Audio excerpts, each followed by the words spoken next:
Halo para hadirin, para pendengar, salam sehat, salam damai, salam sejahtera, dan salam bahagia.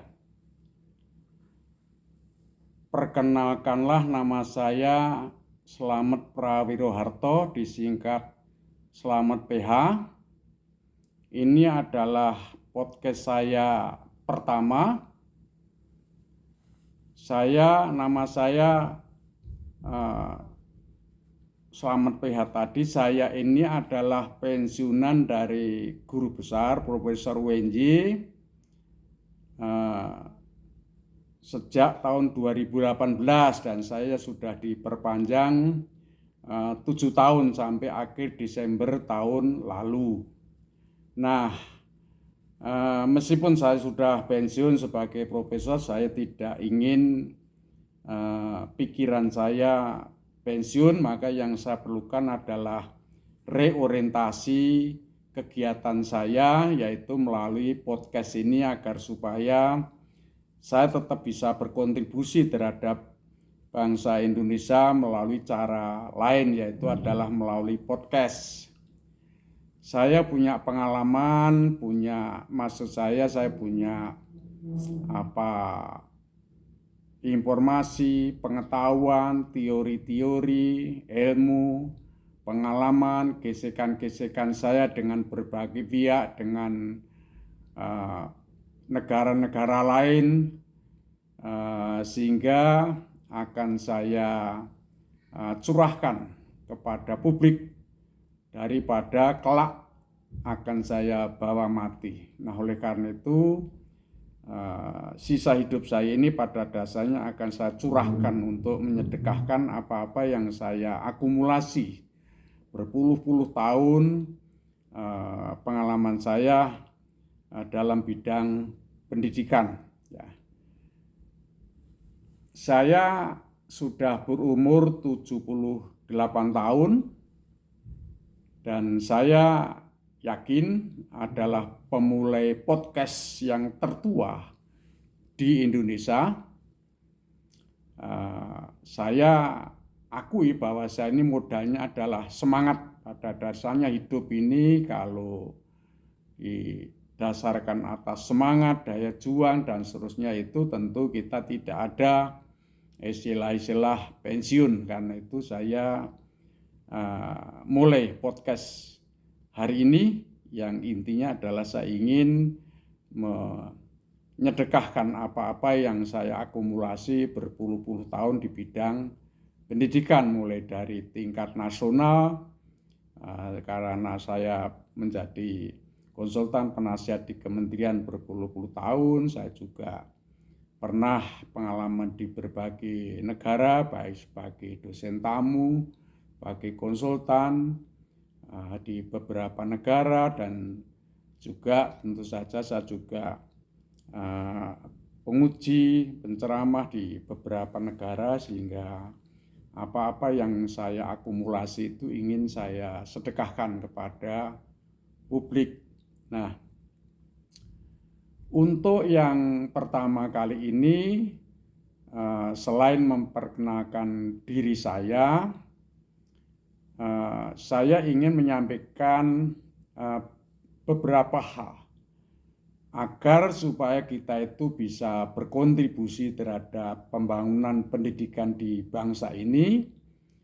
Maka kita ini seyogianya mempunyai kemampuan dan kesanggupan untuk berkontribusi terhadap bangsa ini.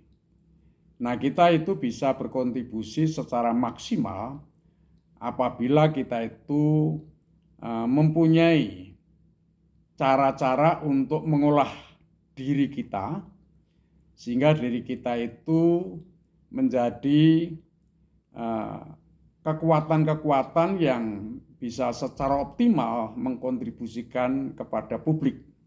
Nah, saya punya 12 olah hidup agar supaya kita bisa optimal, bisa maksimal dalam berkontribusi terhadap kehidupan, terutama apa yang saya bahas nanti adalah di bidang pendidikan secara luas. Dalam artian secara luas itu bahwa pendidikan ini tidak berdiri sendiri, tetapi punya hubungan simbiosis dengan sistem-sistem yang lain. Sehingga kita berpikirnya harus berpikir ekosistem, dalam artian kita ini juga ada hubungan interaktif dengan sistem politik, sistem ekonomi, sistem teknologi, keamanan, pertahanan, dan sebagainya.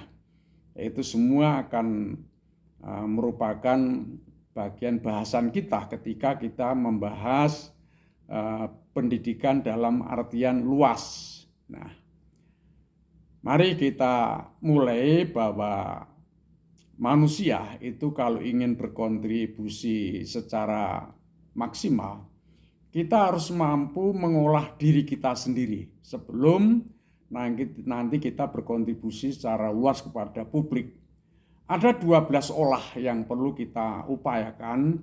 Yang pertama adalah olah pikir atau olah cipta. Kita bisa maju dan berkembang ketika kita bisa menggunakan, memanfaatkan pikiran kita, cipta kita. Nah,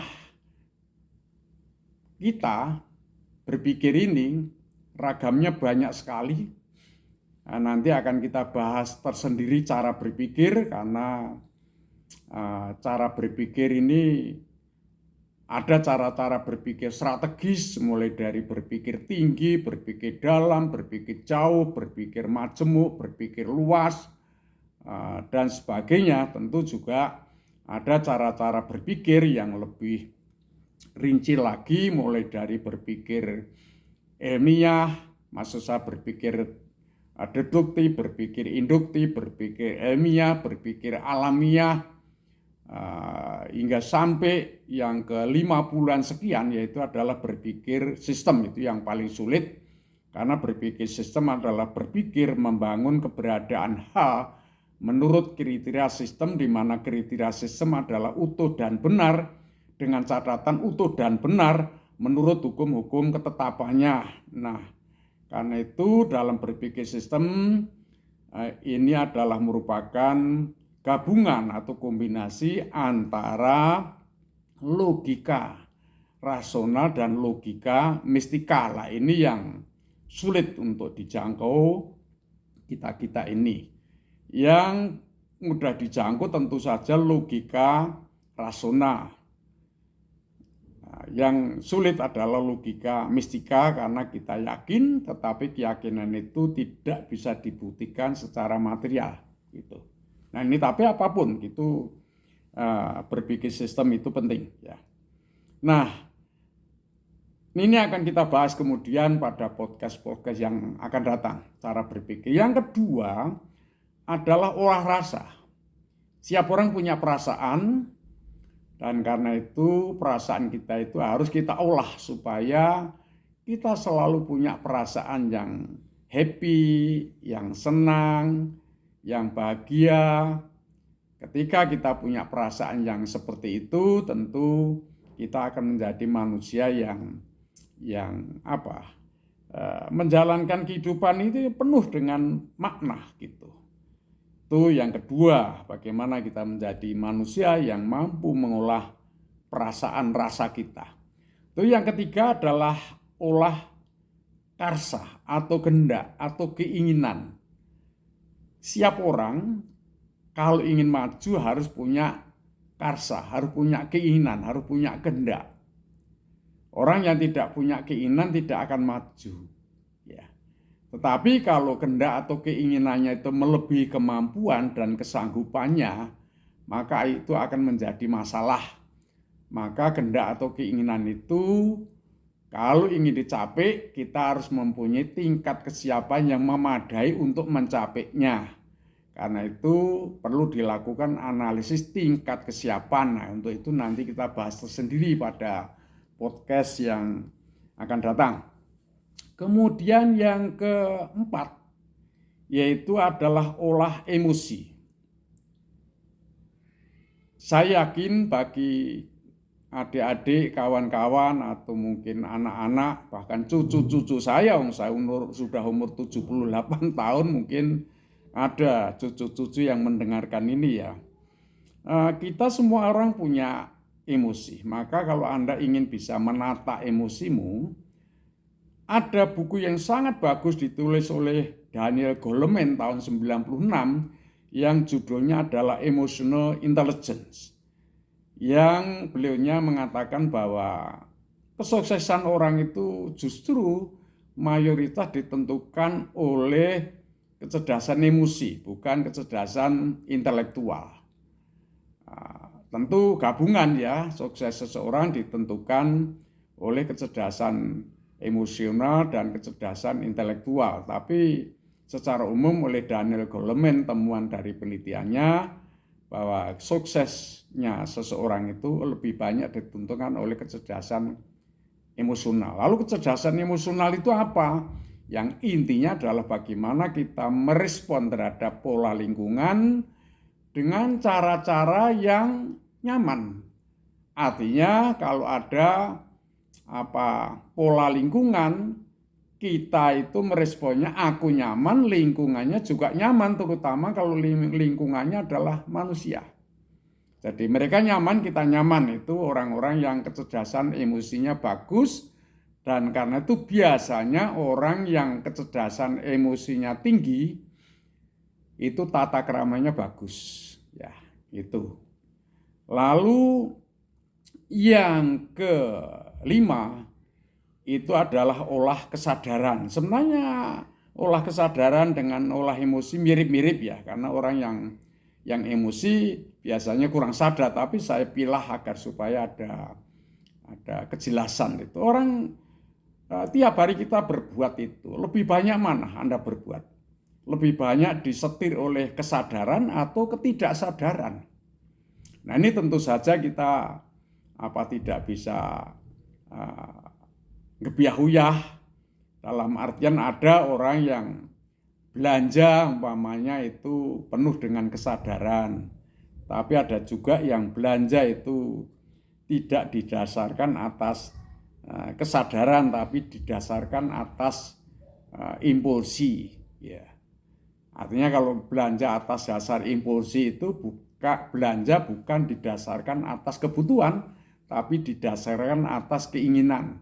Upamanya, kalau kebutuhan umpamanya beli makanan, sebenarnya ada makanan-makanan yang murah dan cukup bernutrisi, bergizi gitu ya. Tapi kadang-kadang orang beli makanan yang lebih mahal, padahal nutrisi maupun gizinya juga sama.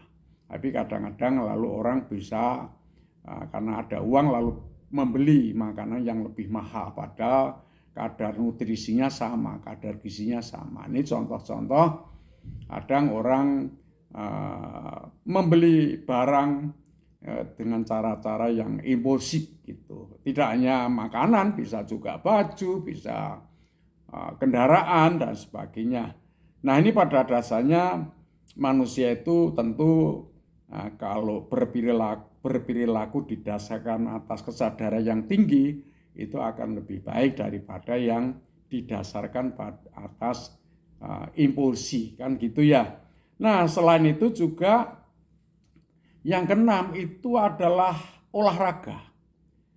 Raga kita ini kalau kita olah, peredaran darah lancar, sehingga lalu otak kita cara berpikirnya juga bagus, lalu jantung kita juga kerja bagus dan sebagainya. Prinsipnya olahraga itu pada dasarnya supaya tubuh kita itu bergerak. Sehingga kalau tubuh kita itu bergerak, apa-apa yang di tubuh kita, organ kita ini akan aktif semua, sehingga otak pun juga akan bagus kerjanya, jantung kita, ginjal kita, hati kita, dan sebagainya. Sehingga olahraga itu bukan lagi merupakan hal penting, tapi sudah keniscayaan, sudah keharusan. Saya tiap pagi pasti 25 menit itu pasti olahraga. Olahraga itu tidak hanya lari-lari atau mungkin berjalan. Kadang-kadang saya nyapu di rumah ini, di luar rumah. Saya nyapu, setelah nyapu nanti lari-lari atau mungkin jalan-jalan. Saya sekarang anak jalan cepat karena pernah lari-lari lalu saya jatuh retak leher saya, tulang leher retak 3. Saya sudah kapok lari-lari karena mungkin karena umur saya sudah 78, keseimbangan itu mungkin sudah mulai tidak seperti dulu gitu ya. Tapi saya suka olahraga. Seringkali aku nyapu di depan itu kalau sudah bersih kok belum keringatan gitu. Kadang-kadang saya sudah bersih kok belum keringatan, ya saya kotori lagi kadang-kadang ya, kadang-kadang itu kan orang sinting kan begitu. Enggak, tapi saya memang olahraga gitu. Nah, jadi olahraga bagi saya sudah keharusan. Lalu yang nomor 7 adalah olah makan. Makanlah makanan sebagai obatmu. Jika tidak, obat akan menjadi makananmu. Nah, itu penting sekali. Saya menyaksikan ketika tahun 50-an, banyak orang mati karena kurang makan. Sekarang kebalik, banyak orang mati cepat karena kebanyakan makanan. Nah, ini ironis kan? Ya. Nah, oleh karena itu bagaimana kita memakan makanan yang betul-betul sebagai obat bagi diri kita ini. Sehingga kita harus selektif dalam makan yang bernutrisi, yang bergizi tentu saja, yang dibutuhkan oleh tubuh kita agar supaya kita sehat walafiat gitu ya. Nah, lalu yang ke-8 itu adalah olah minum. Tentu minuman itu yang paling sehat ya, yang betul-betul asli dari Allah gitu. Ya, air putih, kalau saya biasalah setelah bangun ya air putih, anget itu sudah pasti. Ya sekarang kan ragam minuman itu luar biasa yang kimiawi itu, waduh, kemasan-kemasan itu kan Anda tahu sendirilah. Nah, tetapi Anda harus sadar sepenuhnya bahwa minuman-minuman yang sudah kimiawi itu tentu ada risiko-risiko pada kesehatan kita. Nah, paling sehat ya itulah minumlah minuman yang air putih, yang itu asli dari Tuhan Yang Maha Esa, gitu ya. Lalu yang nomor 9 itu adalah olah tidur. Gitu. Nah, tidur itu pada dasarnya sudah merupakan kebutuhan manusia, sehingga banyaklah podcast-podcast yang menyatakan bahwa tidur itu ya minimal 7 jam. Ya karena saya sudah umur 78 tahun, ya saat tidur saya 8 jaman. Nah, tetapi saya tertib jam 4 itu sudah bangun, karena sebagai orang beragama Islam ya saya subuh nanti ke masjid, karena masjid dekat rumah saya paling hanya berjalan 3 menit gitu ya. Nah itu saya sudah bangun jam 4, setelah itu pulang dari masjid, lalu saya mencoba untuk melakukan refleksi atau kadang-kadang menggunakan pikiran saya untuk memikirkan sesuatu yang baru, yang tidak meniru, yang asli, tidak replikasi. Kenapa? Karena pagi hari itu otak kita itu sedang paling baik-baiknya. Jadi gunakanlah pikiran kita untuk memikirkan diri kita sendiri, jangan untuk memikirkan orang lain dulu. Banyak loh sekarang bangun pagi langsung membaca HP. Padahal HP itu adalah dari orang lain. Kenapa Anda tidak memikirkan dirimu sendiri? Kok langsung Anda memikirkan orang lain? Padahal kalau bangun pagi karena otak kita paling segar itu akan lebih baik kalau untuk memikirkan diri sendiri sebelum nanti memikirkan orang lain, apakah melalui membaca HP atau yang lain gitu. Nah ini penting sekali untuk olah tidur ya itulah. Kemudian yang ke-10 itu adalah olah keindahan atau estetika. Sulit kita indah dengan orang lain kalau kita sendiri tidak indah di dalam kita.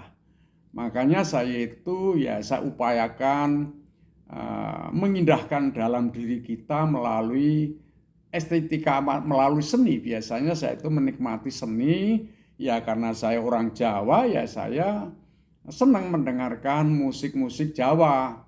namanya gamelan atau istilahnya khususnya Kloningan lah, kita kan ada gamelan-gamelan Sunda, ada gamelan Jawa, Jawa pun juga ada Yogyakarta, ada Solo, ada gamelan Bali. Saya menikmati itu karena instrumennya 30-an.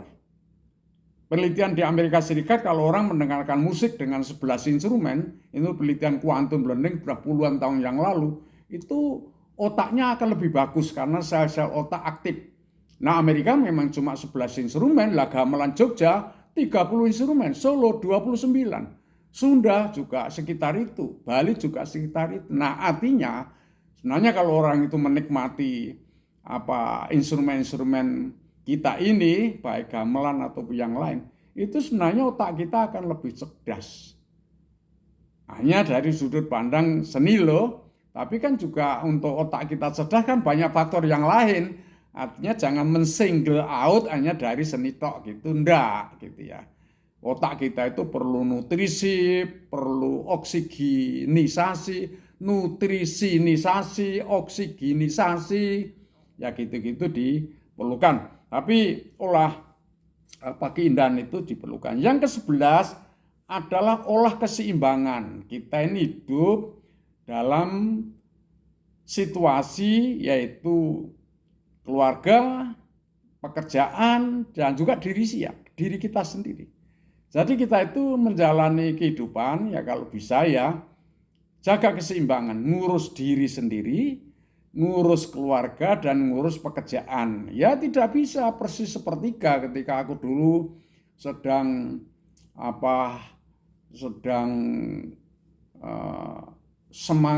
semangatnya muda waktu itu ya saya banyak mencurahkan waktu saya dan pikiran saya untuk pekerjaan dalam rangka untuk menghidupi keluarga juga, berkontribusi terhadap pembangunan nasional di bidang pendidikan waktu itu. Tapi esensinya jagalah keseimbangan antara mengurus dirimu, mengurus keluargamu, dan mengurus pekerjaan. Ya tidak bisa persis sepertiga, tapi esensinya keseimbangan dalam 3 hal itu perlu diperhatikan.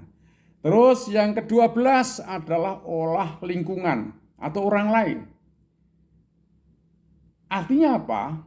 Kita hidup ini kan pasti dengan orang lain, nah itu saya anggap lingkungan. Kita olah agar supaya apa? Agar supaya saya nyaman dengan orang lain dan orang lain juga nyaman dengan saya. Saya bahagia dengan orang lain dan juga orang lain juga bahagia dengan saya. Jangan saya bahagia, orang lain menderita. Atau sebaliknya. Nah, itu semua perlu kita olah karena kehidupan itu esensinya adalah perubahan. Ketika kita tidak mampu melakukan pengolahan terhadap perubahan itu, tentu saja kita akan menjadi manusia yang penuh dengan kepermanenan yang tentu saja kita tidak akan bisa beradaptasi, berantisipasi terhadap perubahan-perubahan yang tidak pernah berkesudahan. Dan perubahan itu selalu bersemi, tak bertepi. Dan ini membutuhkan 12 olah tadi. Saya pikir itu dulu podcast saya yang pertama. Nanti saya sambung yang lain-lain pada podcast-podcast yang akan datang. Terima kasih. Assalamualaikum warahmatullahi wabarakatuh.